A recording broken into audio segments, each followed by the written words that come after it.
plates down, a little bit of mayonnaise, and then steak grilled, done sauteed onions. Oh, that sounds delicious. I got to get part of that. Hey guys, what's going on? Damian Forrester, your real estate connector here in Billings, Montana. Special guest, and I'm really excited to have this interview right now. Actually, it's more of not an interview, a discussion. Discussion about culture in Billings, Montana, particularly Latino culture. So I am here with Domingo Baez. Domingo Baez is part of my team, Forrester Group Real Estate, here brokered with eXp Realty. And we've known each other now for what, About 3.5 years, almost 4 now, yeah. Yeah, great. Domingo's been doing some great things in the community. He's been here for quite some time. So we're going to dwell into that, into him, into the culture of the Latino culture in Billings, Montana, what's going on here. So you get a really good understanding of who we are and what Billings is really all about. Let's start with you. What is going on, man? Well, I got a lot of stuff going on right now. I mean, originally I'm from Chicago, Illinois, born and raised. My family, we're from Puerto Rico, as you can see. Puerto, yeah, all right. I moved here in 2001. At the time, I used to work at the Sheraton Hotel before DoubleTree switched over. Okay. Now I'm doing real estate with you and eXp, Forrester Group Realty. I am half owner of 406 Elite Barber Company, so I'm also a barber by trade. Oh, wow. You're a busy man between real estate and... Yeah, I try. You know, the service industry has always been something that I've been into. When I worked at the Sheraton, I managed their bar, lounge, and casino on the 20th floor. I've done some serving, like at Wild Ginger and stuff like that. So I've always loved to deal with the community and the people in it. So I may have forgotten, how long have you been here in Billings? So I moved here in 2001, so I'm going on 23 years now. 23 years, so you're pretty much ingrained in Billings native. Billings. Yeah, you might as well. Let's see, 2005 for myself, 2001 for you.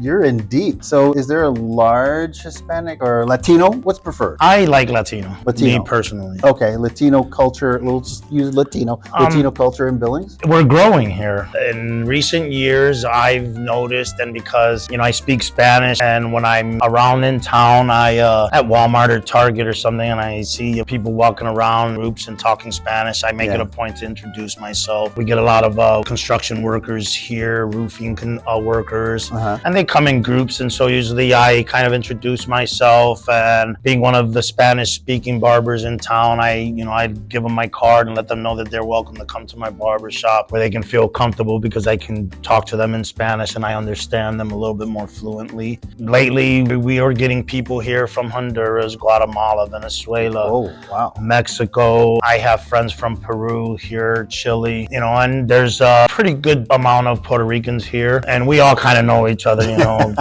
It's just something that happens. So I would like to hear more about, with a large community of Latinos in Billings, Montana, the positive impact that your community is having in this city. So for me, in the beginning when I first moved here, you know, there were very few. With us, you know, I mean, all Latinos, food is always a really big thing, food and music.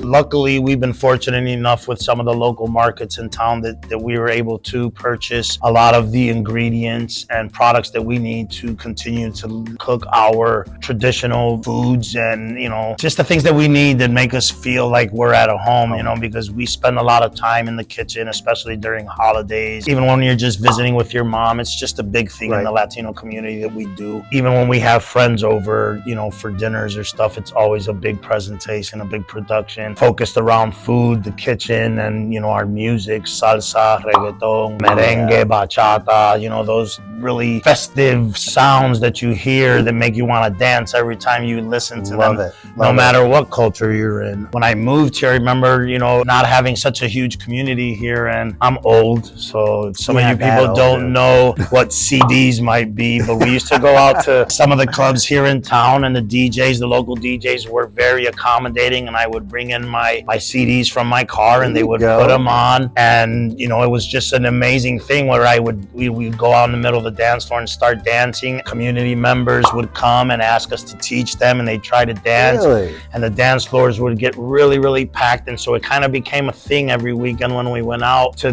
have fun and stuff, that I would bring my music and then everybody would learn. A couple times, me and some friends, Tina Hirschkorn and her daughter Jessica, we promoted some dance classes, and we taught people how to dance bachata and salsa here in town, and it was welcomed well. I'm hoping that maybe we would be able to do that again sometime soon, so that the people here in Billings, Montana can get a taste of our culture, All right, well, so on that note, we have a lot of implants coming into town, especially in Montana, from Texas, California, Oregon, all over the United States. And if they were in Latino descent, if they wanted to be able to find where all that stuff is, would you have any idea, or maybe you can? So for me, now, social media is the biggest platform that you can find things that you want to delve into or that you want to experience. As long as I've lived here, Billings, Montana, they used to do the fiesta parties at South Park, and a couple times, I was invited to set up a tent there. You set up these kiosks and you come and you cook your food and you play your music, and you're able to introduce yourself to the community. They have the Festival of Nations. I don't know if they still So let's back up a little bit, just a little bit. Sure. Okay, so the first event that you're talking about, when is that still going on? To be honest, I'm not sure. I think I heard last year that they were talking about it. I myself would have to look back into it, but it was something that in the beginning helped me myself to meet a lot of the Latino population and community here in Billings, Montana, as well as local restaurants. We have Guadalajara's Mexican. We got Los Mayas. Great restaurants. And the new ones, Los Camachos Tacos, La Palmita, over at the Rendezvous Casino. We have a brand new food truck in town. It's called Abuelita's Cocina. What is that, Puerto Rican, Mexican? Abuelita's Cocina, translated into English, is Grandma's Kitchen. Yes. And it's Puerto Rican food at its best. I've already visited, and I can tell you with 100% authenticity that it's amazing and it's great. So keep an eye out for them. You can look for them on Food Truck Tracker on Facebook and stuff. Let's talk about that a little bit. The Puerto Rican food. I have a place in Puerto Rico. I spent quite a bit of time there just getting that place ready, and I think I probably gained 10 pounds on it already. Talking a little bit about the food and what can be probably expected. So Abuelita's Cocina, one of our signature dishes is what we call a jibaro sandwich. And the word jibaro is like whose translation to someone who was born and raised in the countryside. And what it's made out of, it's not bread. Green plantain bananas. Oh yeah, okay, you got me. They're fried and smushed and fried crispy, so it makes kind of one side of a bread, and there's two of them. And that sandwich is then plates down a little bit of mayonnaise and then steak with grilled and sauteed onions, lettuce, tomatoes, cheese, and then you top it off with the other side of that plantain with a side dish of arroz con gandules, which is rice with pigeon pea beans. It's a traditional rice, usually cooked during Thanksgiving and Christmas, but if you're like me, we cook it every week at home.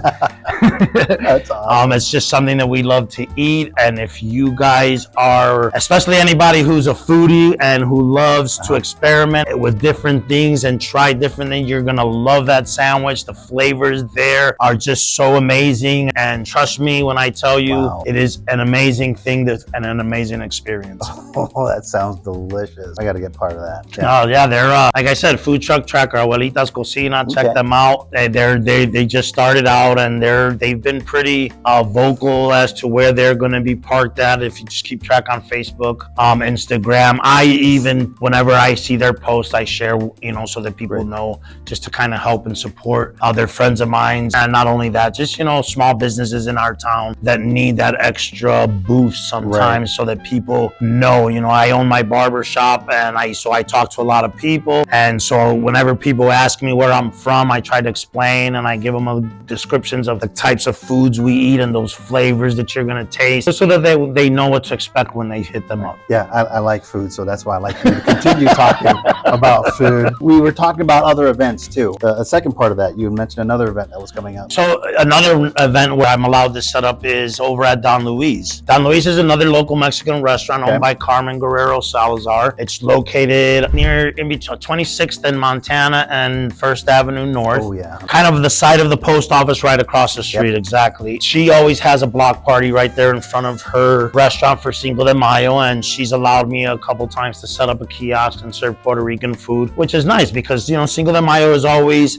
something known as a Mexican festival or something, and the fact that she's always opened her doors and allowed us to participate and contribute to the community in that fashion has always been welcoming to me, and I've always been able to use that as a platform to introduce our culture to the community and to people that didn't know about Puerto Rico. It sounds like the Latino culture has a lot of pride. Yes. And bringing a lot of that pride, have you seen where it has probably been more influential to the people of Billings? I would say for me, the food. I mean, Back to the food. It's you know, and I think that's because it is such an integral part of the Latino community. Who doesn't love food? I mean, That's my problem. you know, from tacos to arepas to rice to whatever it is that you eat. You know, our dishes are very simple. Our dishes are very flavorful and colorful, which also is something that matches our culture and our race. You know, our festivals, they're always bright colors, and especially like Puerto Rican people, you know, on the island you don't see it too much, but anywhere you see Puerto Rican people, whether it's New York, Chicago, even here, you know, I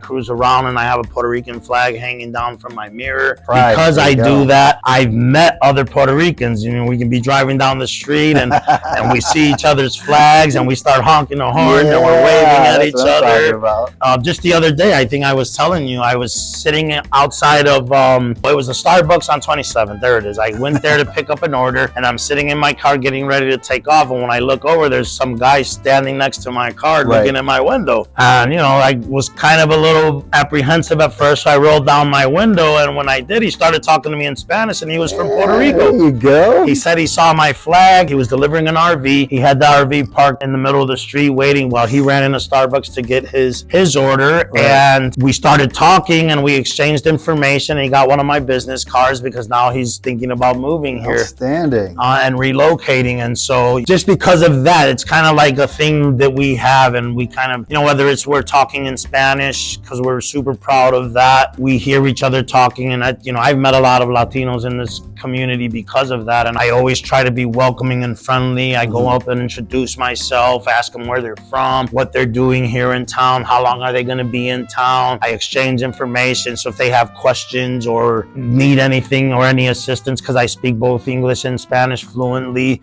that they can call me and that I wouldn't mind helping them out. Just the other day, I got a call from one of the Honduran guys that I met, and he needed information about the Billings bus schedule. Outstanding. Okay. He works at one of the local restaurants here in town, and it gets expensive doing Ubers and Lyft, and he didn't have a car, and so I helped him figure out the schedule, and he was able to get something worked out where he's now able to travel through town on the metro, that's great. station and get to and from work or to any place that he needs to, because I was able to help him So out. it sounds like you're really building that community. Yeah, I'm there. trying my best. I want people to come here and feel welcome. And because I've been here for such a long time, I've never had a bad experience here with anybody. The community here has been welcoming, loving, and I've never had a problem with prospering and growth in the community because of race, culture, or any other reason.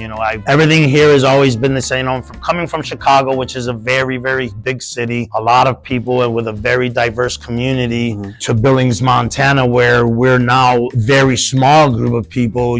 That camaraderie that Latinos have within each other, it shows in that, because that's the way I was welcomed here, the same when I first moved here. Awesome. So let's focus a little bit on your country. Puerto Rico, all right?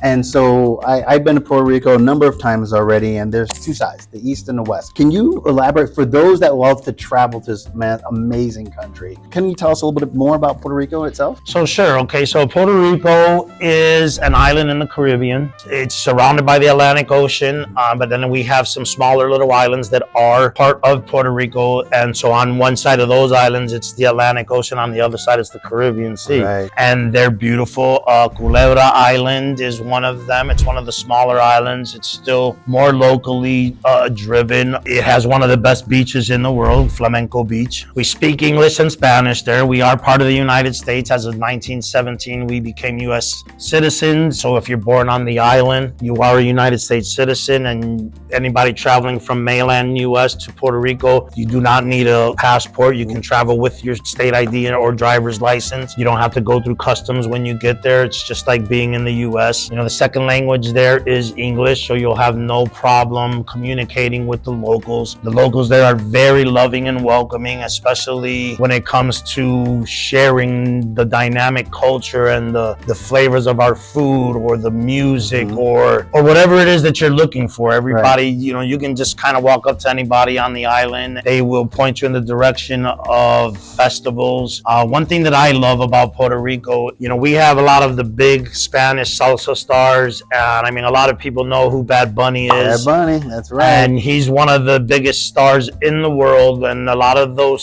singers for that genre of music grew up in poor neighborhoods, the projects of Puerto Rico, and these guys will travel with these huge semi-trucks that convert into these stages. Wow. And they'll go into the projects and they'll drop their stages and their music, and they do these free concerts. Sounds like fun. And festivals for everybody. If you go to Puerto Rico, depending on when, there's always festivals that you can go to and get into. They're usually free of charge to get in. You do pay a little bit for drinks and food, but the music is free. Admission is free. Art, history. There's a lot of history. You know, Puerto Rico became part of the United States after the Spanish-American War in 1898, and it's a really, really, you know, beautiful place to visit. You know, it's part of the U.S. A lot of people pay a lot of money to go to places like Fiji or Bora Bora, you know, places of that caliber, and you can find that same caliber of beaches and waterfalls and dynamic stuff to do right in Puerto Rico. And the tickets there are very, very inexpensive. Airbnbs and hotels. Damien owns an Airbnb there, and everything, you know, I mean, the island is 100 miles long, 35 miles wide. I mean, when you think about that in context, it's not that big, but when you're there, it is huge. Yeah. And so, I mean, traveling from east to west, I mean, I think it took me about 2.5 hours. Yes, you can do it by car. By car, nice. San Juan, all the way down to Rincon. That's in that area. That's where my place is. And you'll find different types of environments as you continue going. You know, we have the urban, we have the jungle, we have the beaches, we have these small local communities. And I tell you, you know, a lot of the restaurants down there are just absolutely amazing. But when you really want to dive into some really good food, find that little hole in the wall. You know, that's what it's all about. There's a little town called Guabate next to the town where my father's from, in Sidra, and this town is known for its roast pork.